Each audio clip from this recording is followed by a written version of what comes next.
Hello बच्चों, आज हम पढ़ेंगे रेशों के प्रकार में से एक प्रकार वनस्पतिक रेशे।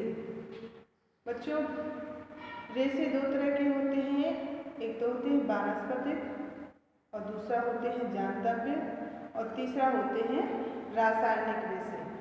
यानी कि बात हो रही है रेशे यानी कि तंतु। तंतु से रेशे बनते हैं, रेशों से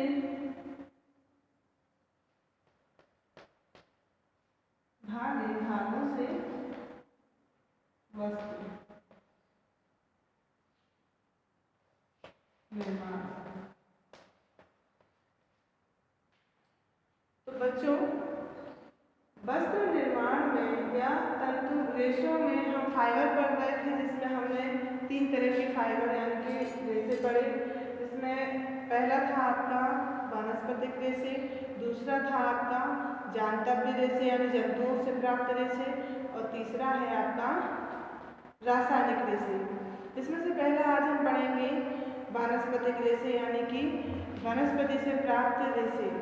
वनस्पति यानी कि पेड़ पौधे और हमारे जो भी प्रकृति से प्रदान चीजें होती हैं उनको हम वनस्पतिक रेशे कहते हैं।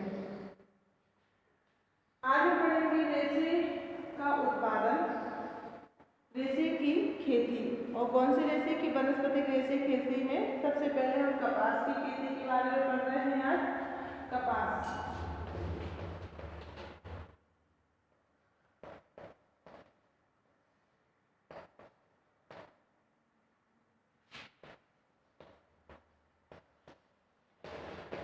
कपास की खेती देखिए, होता ये है कि कोई भी रेशा प्राकृतिक रेशा हो तो उसकी एक प्रोसेस होती है।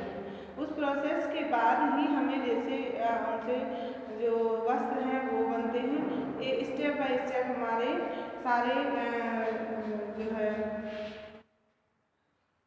चरणों से गुजरने के बाद, प्रक्रिया के बाद हमें धागे मिलते हैं, फिर वस्त्रों का निर्माण होता है। आज हम पढ़ेंगे कि सबसे कपास की किस प्रकार से प्रक्रिया से गुजरने के बाद हमें कपास प्राप्त होता है। देखिए, भारत हमारा खेती प्रधान देश है और यहाँ पर भारत से ही कॉटन की यानी कि कपास की खेती की शुरुआत की गई है। भारत में सर्वाधिक मात्रा में कपास उत्पन्न की जाती है और विदेशों में भी सप्लाई की जाती है।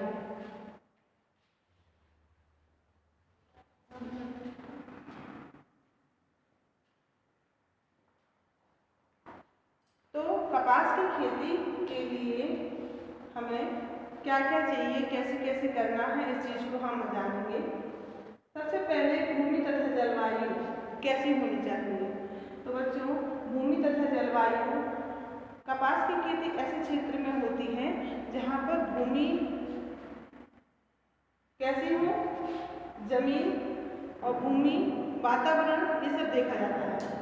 तो उष्णकटिबंधीय क्षेत्र, उष्णता यानी कि ऐसा क्षेत्र जिस क्षेत्र में नमी ज़्यादा होती हो, बरसात ज़्यादा होती हो, तो ऐसे क्षेत्रों में कपास ज़्यादा उगाई जाती है और ज़्यादा से ज़्यादा उसमें जो है नमी की आवश्यकता होती है। इसके लिए मिट्टी कैसी चाहिए होती है? रेतीली काली मिट्टी। रेतीली काली मिट्टी, इसके लिए रेतीली काली मिट्टी उपयुक्त होती है। किसके लिए? कपास की खेती के लिए। जी हाँ। इसमें वर्षा कितनी होनी चाहिए? वर्षा या फिर जो नमी हम रखनी चाहिए फसल में, तो वो होनी चाहिए 30 से 38 सेमी वर्षा होनी चाहिए। ये जब तक पौधे, हमारे कपास के पौधे जब तक कि 2 से 3 सेंटीमीटर के नहीं हो जाते हैं, तब तक बराबर खेतों में पानी रहना चाहिए, नमी रहनी चाहिए। अगला है बीज बोना। हमारे खेत बराबर तैयार हो जाए, इसके बाद हम बीज बोते हैं। बीज बोते हैं तो बीज हमारे कैसे बोने चाहिए? कतारबद्ध होने चाहिए। कतार यानी कि लाइन बाय लाइन हमारे पौधे उगेंगे और लाइन बाय लाइन बीज रोपे जाएंगे, तो लाइन बाय लाइन ही हमारे कपास के पौधे उगेंगे। शुरुआत में हमें ज़्यादा नमी रखनी चाहिए, यानी खेतों में ज़्यादा से ज़्यादा नमी रखनी चाहिए। कपास के उत्पादन में पानी का होना बहुत ज़रूरी है। समय क्या लगता है? कपास की खेती में लगभग ये वार्षिक खेती होती है, एक वर्ष में एक बार ही कपास की खेती की जाती है, तो इसमें लगभग 200 दिन का समय लगता है। बच्चों, कपास की खेती में 200 दिन का समय लगता है, यानी कि ये खेती जो है हमारी वार्षिक खेती होती है। इसमें हम 3 तरह की जो है पौधे, यानी कि 3 तरह के पौधे को प्राप्त करते हैं। पहले तो होते हैं बड़े पौधे। बड़ा पौधा जो होता है वो बड़े कोया और ज़्यादा से ज़्यादा लंबे तंतुओं का उत्पादन करेगा। फिर होते हैं मध्यम पौधे और अगला लास्ट होता है झाड़ीनुमा, यानी कि ये जो झाड़ीनुमा जो होते हैं पौधे, ये 3 प्रकार के होते हैं और ये निम्न कोटि के तंतुओं को प्रदान करता है इस प्रकार का पौधा। अब जमीन कैसी होनी चाहिए, यानी कि जो फसल उगती है उसमें जमीन कैसी, जमीन में नमक यानी कि क्षार हो,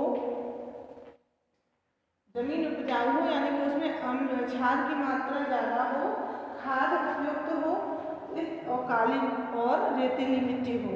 तो ऐसी उपजाऊ मिट्टी में ही कपास की खेती सर्वोत्तम होगी। भारत में पाई जाने वाली कपास की किस्म बास्थान। तो ये बच्चों हम देखेंगे कि हमारे भारत में जो कपास पाई जाती हो कहाँ कहाँ पाई जाती है और स्थान हम जानेंगे। तो सबसे पहले उनके नाम जानेंगे। देखिए, कोमठा कपास, ये कपास की एक किस्म है, ये कपास की किस्म है, उसका नाम है कोमठा। और ये कहाँ पर, ये जो है प्राकृतिक, ये जो है चमकदार होती है, मुलायम और प्राकृतिक ऐंठन वाली होती है कि अपने आप ही इसके जो कोया होता है इसमें अपने आप ही कपास घूम जाती है, यानी कि ऐंठ जाती है। फिर होती है हिंगम घाट कपास, ये कपास का दूसरा प्रकार है, ये हिंगम घाट कपास। यह सर्वोत्तम किस्म की कपास है। यह मध्य प्रदेश में की काली मिट्टी में होती है। इसमें 40 अंक तक कपास की प्राप्ति की जाती है। जी हाँ, कपास की प्राप्ति अलग अलग स्थानों पर अलग अलग अंकों में प्राप्त की जाती है।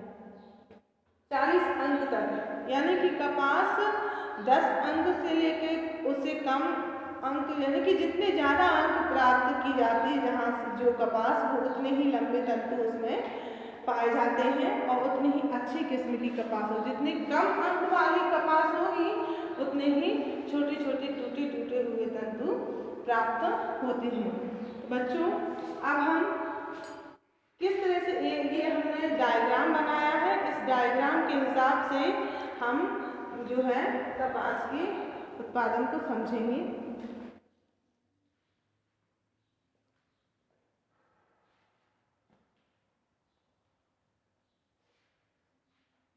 चित्र में दिखाई दे रहा है, ये कपास के फूल हैं, यानी कि हमारी जब फसल पकेगी तो कपास के फूलों से शुरुआत होगी और इस तरह से धीरे धीरे समय बढ़ते लगते जो है ये कपास हमारा इस तरह से कुएं में बदल जाएगा।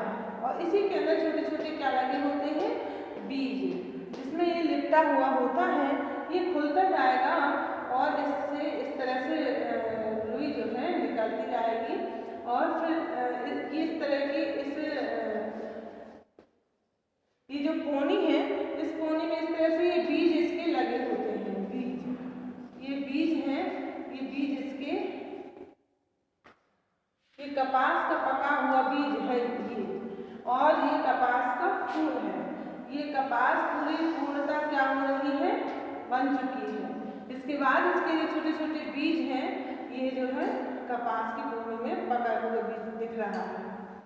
तो इस तरह से जब हम बीज निकाल लेते हैं और कपास को अलग कर लेते हैं, तंतुओं को अलग कर लेते हैं कपास में से, तो सूत निर्माण की प्रक्रिया फिर इसके बाद शुरू होती है, यानी कि अब वास्तव में कॉटन, अभी तो ये हमारे कपास की खेती की प्रोसेस थी, अब ये जो प्रोसेस है ये सूत निर्माण की, यानी कि जो सूती कपड़ा है उसके निर्माण की प्रक्रिया है। सबसे पहले क्या करेंगे, कपास के कोयों को इकट्ठा करेंगे कि ये कपास का कोया है, ये क्या है, ये कोया, कपास का कोया।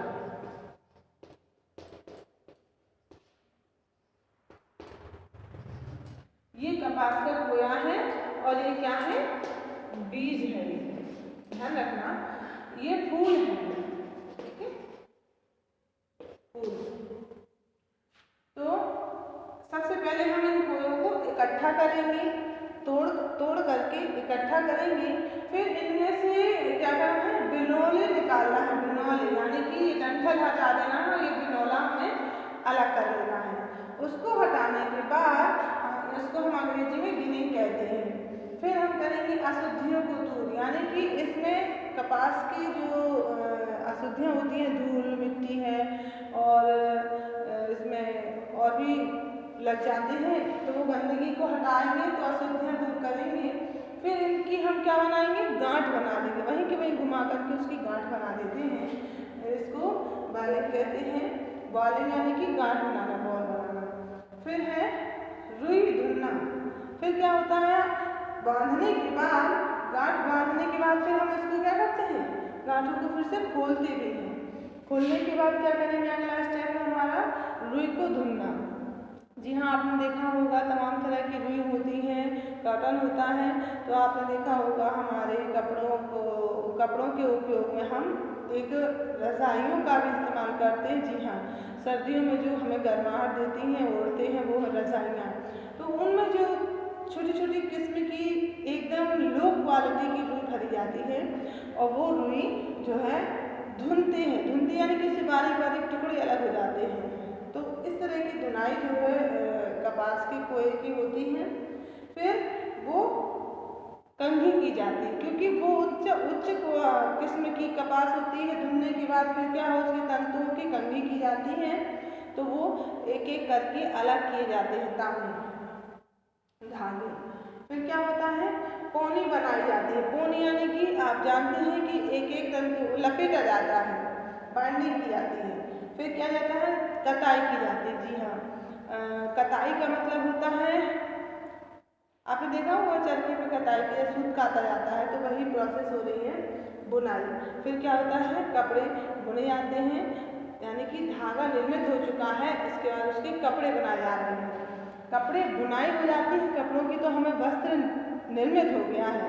अब वस्त्र निर्मित हो जरूर गया है, लेकिन अभी वो पहनने योग्य नहीं है, क्योंकि अभी उसमें चमक लाई जानी है, वो मार्केट तक आएगा, तो वो दिखना भी तो चाहिए अच्छा। इसके बाद फिर क्या होगा, परिष्कृत होगा। परिष्कृत का मतलब होता है उसमें चमक लाई जाएगी, उसको आकर्षक बनाया जाता है, सुंदर बनाया जाता है। फिर उस पर जो है रंगाई और छपाई होती है। जी हाँ, क्योंकि हम आकर्षक बनाने के लिए, कपड़ों को आकर्षक बनाने के लिए अंतिम प्रक्रिया रंगाई, छपाई और उसको सजाने की क्रिया होती है।